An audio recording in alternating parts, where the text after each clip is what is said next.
Daniel chapter 10. So we're going to go slow. We're going to break it down. Daniel 10, verse 1. In the 3rd year of Cyrus, king of Persia, a thing was revealed unto Daniel, whose name was called Belteshazzar. And the thing, so what happens here is the Babylonians gave all of the Hebrews a Babylonian name, and they couldn't go by their Hebrew name. That's why that's changed. And the thing was true, but the time appointed was long. And he understood the thing and had understanding of the vision. So can I just pause right here and say, before we break it down, just understand that Daniel 10, 11, and 12 is like one chapter. And so it's going to be a series of prophecies. We need to look at it as one book. But I can't do a video on all 3 chapters. So I'm going to go slow, and I'm going to break down each chapter and how the majority of it is already taken place. And again, through the Jewish library. If I remember, at the end of the video, I'll show you the Jewish library page if you want to go there yourself and read it for yourself. But it all comes from the Jewish library and from Jasher, the book of Jasher. All right, so the most interesting thing here in Daniel 10, verse 1, here it has been 6 years since Gabriel gave Daniel the vision in chapter 9, starting with verse 24. So we got to really take our time through the concordance, because this vision in chapter 9 has a different number and meaning the word vision. So the word vision, V-I-S-I-O-N, there is several different types of visions. So that's why it's important not to assume when you see a word and you've read it in the concordance once that it's the same meaning the second time, because that's just not the case. And so we always have to go slow through the concordance so we have a deeper, you want to have the most meaningful relationship with the Word of God as you can have. Why not? That's why the concordance is there. So here we go. In this verse, cleaning my glasses here. In this verse, meaning Daniel 10, verse 1, is different than in Daniel 9, 24. Here, vision is number 2377, and it means vision in an ecstatic state, vision at night, vision, oracle, prophecy, divine communication, vision as title of book of prophecy. So that is different in 10:1. Vision is 4758. Here it says supernatural phenomenon, the power of seeing. Now that gives a better understanding of eyes to see. He now has a supernatural understanding of the coming phenomenon. So in other words, we're looking at vision in 2 places, in 9:24 and in 10:1. And now it gets deeper. Now he has a more of a supernatural, like I said, understanding. He's getting clarity. He's spent some time now, and he's getting clarity. All right, so Daniel 10, verse 2. In those days I, Daniel, was mourning 3 full weeks. I ate no pleasant bread, neither came flesh nor wine in my mouth. Neither did I anoint myself at all, till 3 whole weeks were fulfilled. And in the 24th day of the 1st month, as I was beside the great river, which is Hiddekel. So what is Daniel really doing here? In verses 2 to 4, he's on the side of the great river Hiddekel. Now you got to go in the concordance and read. That number is 2313. Hiddekel means rapid. It is one of the rivers of the Garden of Eden, which coursed east toward Assyria. It's better known as the Tigris. Wow, how awesome would that be? Sitting beside a river that the waters came out of the Garden of Eden. So what is going on here? He's 3 weeks by the water that flow out of Eden. But what he's really doing is that there's no temple. And so there is no feast, no sacrificing of animals. There are no Jewish ways. There's no other way to be rid of sin. And so what he's doing is all that he can do, because there's no temple. All he can do is pray for the sins of his people. So with this kind of fast and sackcloth, and his, that's and his face is to the ground, and he's in constant prayer for his people and for the temple still to be built. Keeping in mind, he's in his 80s, if not late 80s. So that's what's going on here. He's hoping, for he knows. He knows prophecy, right? He's already read Jeremiah. He knows what's coming on. So here, while in Babylon days, under the pagan Gentile king Nebuchadnezzar, back in that day, back in the days of that day, that river was called Euphrates. And now that Cyrus, the Persian, right, is in charge, and now he's conquered, he's ruling and reigning the same land, that is now Tigris. So, just pointing out a few things that I noticed in the library. Daniel, verse 5.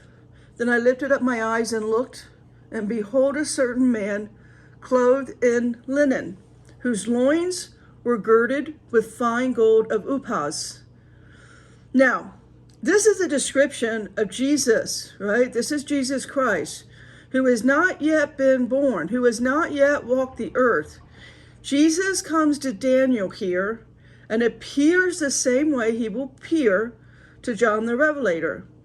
This is, what we must understand, the supernatural of the Word. For watch as we continue to read, only Daniel is given the ability to see Jesus. The others around him, you'll see, will feel the quake and hide themselves, as those of us will do, right? Those of us who fear the Lord, unlike the snakes in social media today that call themselves prophets, the friends of Daniel's is like Isaiah.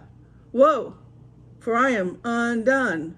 My eyes have seen the King of Kings, the Lord of hosts. That's Isaiah 6:5. Okay, so let's read on here. In verse 6, his body also was like the beryl, and his face has the appearance of lightning, his eyes as lamps of fire, his arms and his feet like in color to polished brass, and the voice of his words like the voice of a multitude. And I, Daniel, alone saw the vision, for the men that were with me saw not the vision, but a great quaking fell upon them, so that they fled and hid themselves. Now, once again, we cannot assume the word here, vision, is always the same meaning. So we have to keep in mind, especially when it comes to supernatural events of the Bible, when it comes to the unseen world, the other guys did not see it. It doesn't have, you can't use a human understanding. So we want to go slow and not gloss over on this. All right, so vision has two different spellings here also, and it has two different meanings. Mareh, spelled M-A-R-E-H, is now different. Here, vision is Marah, M-A-R-A-H. It has a different number and a different meaning. Its meaning is a mode of revelation. So in the next verse, 8 is also the same number. So now we know he's given revelation, which is why we read Daniel and Revelation together. They support each other and give greater detail.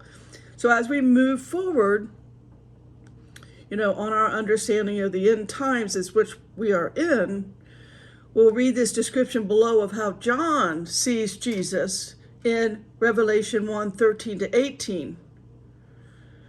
And so, you know what? I don't think I put that in my notes. Anyways, you can do that. I need to cut the videos down in size because they take days to upload. Anyways, the way, just so you know, read Daniel, what I just read, Daniel's explanation of Jesus's, how Jesus looks and his appearance. You'll find that John sees Jesus the very same way, Revelation 1:13-18. So remember, in the last video, if you read 70 Weeks of Daniel, which is on chapter 9, Daniel here is understanding what Jeremiah has been prophesying. It is written that the Jews will go into Babylonian captivity for 70 years. For now is the time that Jeremiah in 29:10-14 is being fulfilled with this revelation Daniel is having. So let's read that. It's truly amazing how all of the scriptures support each other. That's why you want to study exegetically. Let scripture interpret scripture, right? The support, it never ever contradicts. Not ever. It always supports and it just keeps, lifting you up.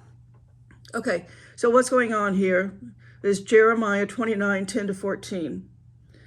Verse 10, for thus saith the Lord, that after 70 years be accomplished at Babylon, I will visit you. I will visit you. Isn't that amazing? Jeremiah is prophesying that the Lord will visit Daniel. Amazing. I love that.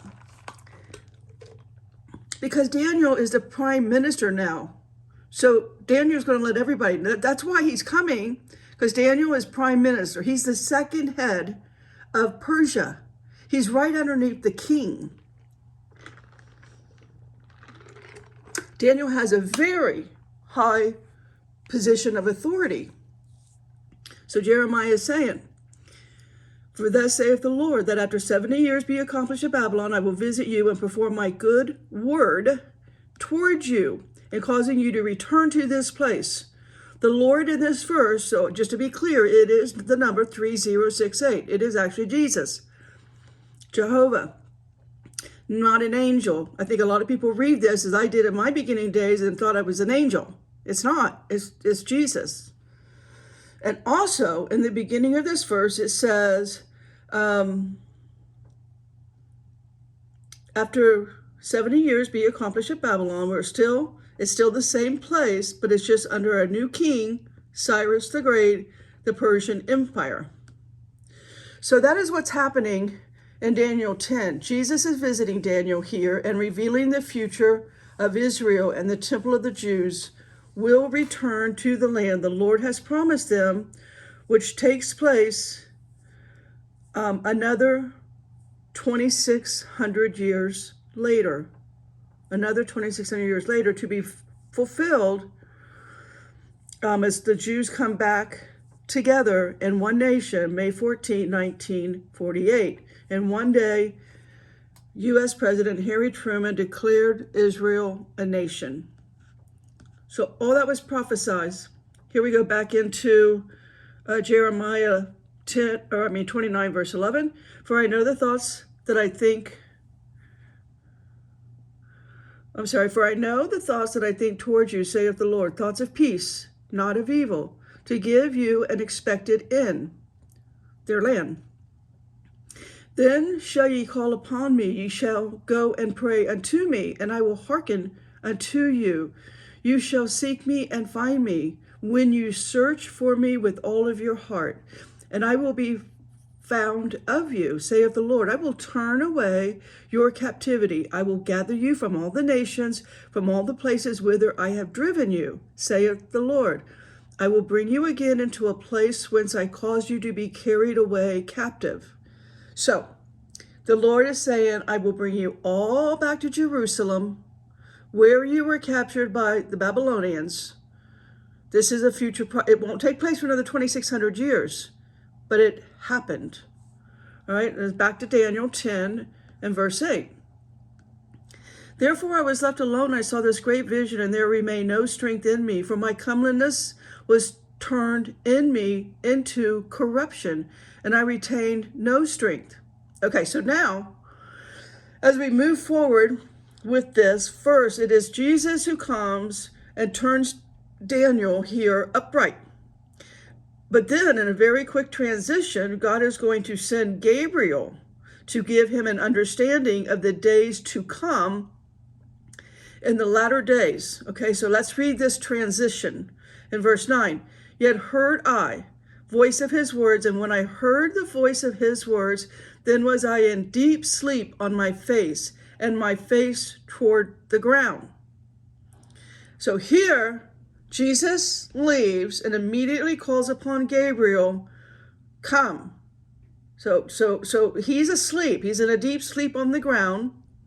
And now Gabriel is going to come, and Gabriel is going to begin with visions and understanding of the rest of Daniel 10, 11, and 12. Here we go.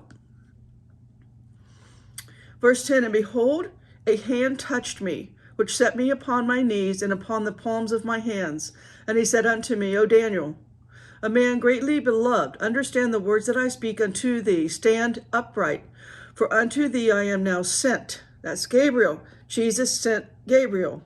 And when he had spoken this word unto me, I stood trembling. Verse 12. Then said he unto me, fear not, Daniel, for from the first day that thou did set thine heart to understand and to chasten thyself before thy God, thy words were heard, and I come for thy words. So here we see the power of prayer. I mean, quite simply, that's all Daniel can do. All he can do is fast and pray. So the power of prayer is it's there. God hears everything. So Daniel does not make, long out loud prayers that the rabbis are doing everywhere. So you got to keep that in mind. That's what's you always have to compare what's going on with the so-called upright righteous and what is going on with God's humble, meek prophets. There's a huge difference. Because in that day, when you go to the Jewish library, all of the rabbis, whether they're in the synagogue or they're on the street corners, they're going through these long, hour-long prayers out loud, so everyone can look up to them. They think they're extra righteous. They're just showing off. That's what's happening here. So we just have to stay in context. We got to put ourselves in a 2,000-year-old, in this case, 2,600 year ago, Jewish understanding, mindset, and culture. What is going on? What are these people observing? Okay. So here, so as I said, Daniel is silently praying. He's got sackcloth on. He's fasting. His face is to the ground. The Lord turns him upright so he can stand trembling now. Here comes a translation. Verse 13, for Jesus is now gone and dispatched Gabriel to Daniel, like I already said, and I'm reading from my notes here, so sometimes my notes repeat themselves. And so I think I've already told you. So here, Gabriel is going to be held up. So what we're going to now next read in verse 10 is that Gabriel is detained in the second heavens for 21 days, because the brass prince of the devil in this timeline and in our timeline today is still more powerful, all right? Because the second heavens is their domain, their territory. They've got title deed to the second heavens and planet Earth. And so it makes them more powerful. Only a holy warrior of light, such as Michael, can save, or I should say, release and allow Gabriel to go out of second heavens and into earth to talk, appear in our dimension and talk with Daniel. So having said that, Michael is the Holy Prince of Light. And at times, Jesus is also called Michael, the Great Prince. That is one of the titles we can see. Off the top of my memory, we can see that in Acts for sure. All right, here we go. Daniel 10:13, but the prince of the kingdom of Persia withstood me 21 days. But lo, Michael, one of the chief princes, came to help me, and I remained there with the kings of Persia. Verse 14, now I come to make thee understand what shall befall thy people, his people, the Jewish people. All right? They're not the Gentiles, the Jewish people. We have to keep that in mind. Thy people in the latter days, for yet the vision is for many days. Okay, again, this word vision in verse 14 now has a different Hebrew, not only name, but number. Okay, so the number is 2377. And what this vision means is kind of the same, actually. Vision, oracle, prophecy, divine communication, vision as a little book of prophecy. So here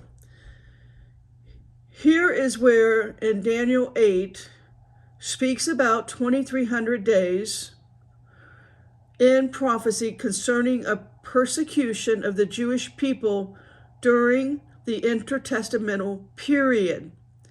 Just like in Revelation 11 and 12, John mentions 1260 days. In the two prophecies concerning another persecution of the Jews during the end times, the main differences between these two prophecies are Daniel has been fulfilled and John has not. So Daniel predicts the actions of Antioch Epiphanes, and John predicts those of the Antichrist. But that's a foreshadow. That's what you need to know. Because Jesus and his teachings is going to point that out. He's going to make very clear to the Jewish mindset, no, I'm not referring to Antioch Epiphanes. Once you understand the Jewish mindset, you know a lot deeper meaning why Jesus says things that he does, because he understands the culture and the mindset of who he's talking to, as well as who the authors of his word is. So, okay, I just wanted to point that out. So the prophecy, and when we get it further into Daniel 11 and 12, I'm really going to spell these 2,300 days. It's actually called the evenings and the mornings. 2,300 evenings and mornings is found in Daniel 8, 13 and 14. I'm going to spell that out. I'm going to tell you all of those campaigns, what's going on there. Then I heard a holy one speaking, and another holy one said to him, how long will it take for the vision to be fulfilled? The vision concerning the daily sacrifice, the rebellion that causes desolation, the surrender of the sanctuary, and the trampling under the foot of the Lord's people. He said to me, it will take 2,300 evenings and mornings, then the sanctuary will be reconsecrated. Reconsecrated. Okay, so the time period of the 2,300, that time, 2,300 days, it's just over 6 years. It's like 6 1/3 years. The prophecy was fulfilled before the birth of Christ during the reign of the Seleucid king Antiochus Epiphanes. And again, I'll break it down more later, but Antiochus desecrated the temple in Jerusalem and severely persecuted the Jews from the timeline of 171 BC to December of 165 BC. So that's what's going on. Antioch dies. The Jews purify and rededicated the temple just as Daniel predicted. That's why the Jewish people celebrate Hanukkah. Hanukkah is all about that. All right, back to Daniel 10. Let's start in 15, verse 15. And when he had spoken such words unto me, I set my face toward the ground. I became dumb. And behold, one like the similitude of the sons of men touched my lips. Then I opened my mouth and spake, and said unto him that stood before me, O my Lord, by the vision my sorrows are turned upon me, and I have retained no strength. For how can the servant of this my Lord talk with this my Lord? For as me straightway there remain no strength in me, neither is there breath left in me. Then came again and touched me one, like the appearance of a man, and he strengthened me. And he said, Man greatly beloved, fear not, peace be unto thee, be strong, be strong. And when he had spoken unto me, I was strengthened, and said, Let my Lord speak, for thou hast strengthened me. Verse 20, then said he, knowest thou wherefore I come unto thee? And now will I return to fight with the prince of Persia. And when I am gone forth, lo, the prince of Grecia shall come. Okay, now we hear what's going on here. So now we know that Gabriel was held up by the prince over the principality, that is the empire over Cyrus of Persia. But now Gabriel is telling Daniel there will be another empire with the principality with the prince of Greece. So he's saying this empire, Gabriel is telling Daniel, this empire too will be conquered. It will be taken over and it will be ruled by a Greek empire. And so the prince of Persia will, not Persia, sorry, Grecia, the prince of Grecia will soon be over the prince. Daniel understands supernatural. He knows there's a principality and there's a prince over that principality. He gets that. He knows that. He knows the fallen. He knows the fallen world. Okay, so